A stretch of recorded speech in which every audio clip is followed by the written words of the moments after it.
Okay, we're back with another Triplex update as promised. While at York, I had the opportunity to bounce a bunch of ideas back and forth with many of the wonderful minds that we had available there.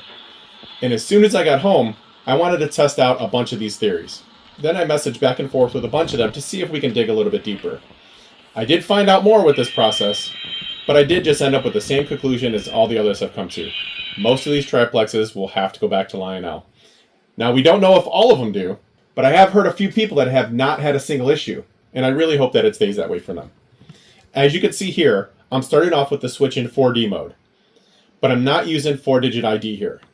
When I do use 4-digit ID, things do not work properly at all, which others have already pointed out in their videos, like Sean's Train Depot. Here, with the switch in 4D, but only using 2-digit ID for testing purposes only, things start out well. I'm showing this for two reasons. One, to show you things can work with a switch in 4D, and to show you there's no change in operation when I reset everything and start up operations with the switch in Bluetooth mode, or BLE mode. Also, you will see me testing to make sure that both the Cab 1L and my phone connected through the base 3 are working in sync, just to make sure one or the other is not at fault here. And throughout the testing purposes, both of them seem to perform the same operations together and have the same issues together. So in my particular setup, it doesn't seem like one or the other is having an issue. One other thing that I would like to point out, at no point was I ever using Bluetooth through my phone to connect to the engine. We are testing the operation through Wi-Fi from my phone to the base 3, but I was never at any point connected through Bluetooth. A lot of people are saying that you can't connect Bluetooth simultaneously with the other things. I haven't tried Bluetooth a single time in this engine. I just wanted to point that out.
So here, we've moved the switch to BLE, reset everything, and things appear to work fine at first.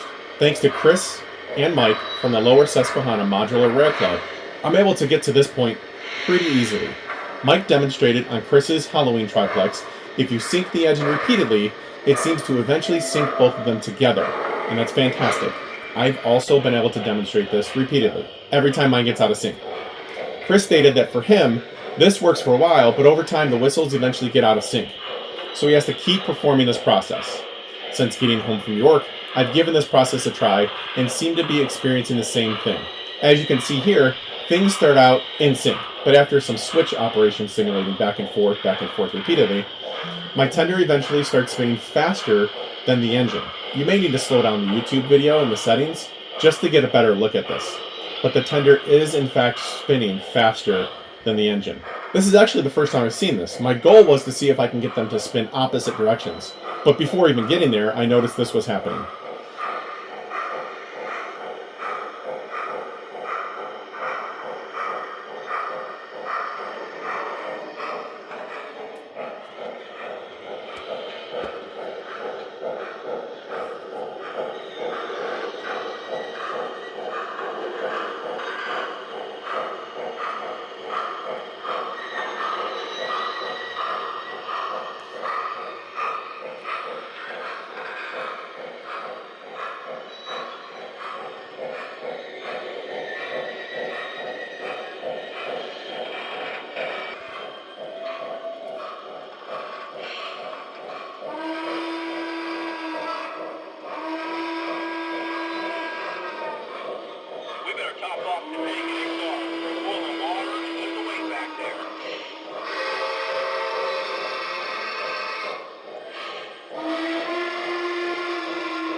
Then I decided to run the engine around the layout for an hour without touching anything.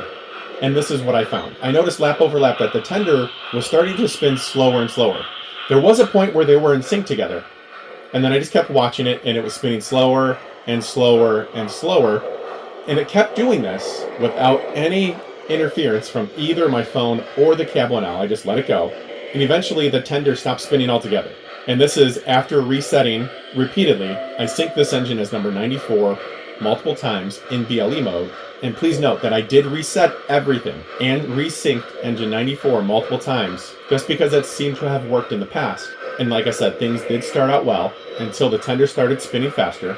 And then I let it run and the tender started spinning slower and slower until it stopped. So I don't know what this means exactly, other than there's something wrong with this.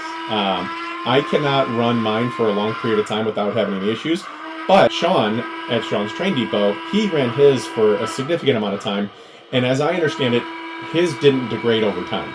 But for Mike and me, both of ours degrade over time after running it for an extended period of time. But then if you saw Jason's video from JD Stucks a little bit ago, he had a Halloween triplex on his layout for some time, and he has had no issues, and I'm super happy for him. It's not his triplex, it was just on there temporarily, but again, the entire time they were doing their video session, neither the whistle or the drivetrain got out of sync. So I can't say this is for every single one of them. I don't know if that particular engine has ever been in 4D mode or 4-digit ID or anything. I don't have those details, but I do know they didn't have a single issue. So I'm going to keep looking at this. I don't want to be one of the first to send this back to Lionel. I honestly would rather have them understand the issue more before trying to fix mine. The last thing I want to do is put this thing in the mail 3 or 4 times, and I've heard the horror stories. I don't want to deal with that. So I'm going to give it some time, let them figure out the issue, and once I hear that there's success stories and these engines have been returning without any problems, then I'm going to send mine in. But for now, I'm going to keep an eye on it, and as long as I can keep resyncing things and they stay in sync for a while, that's where I'm going to stay. Again, thanks for watching. If you have any input, go ahead and toss it in the comments.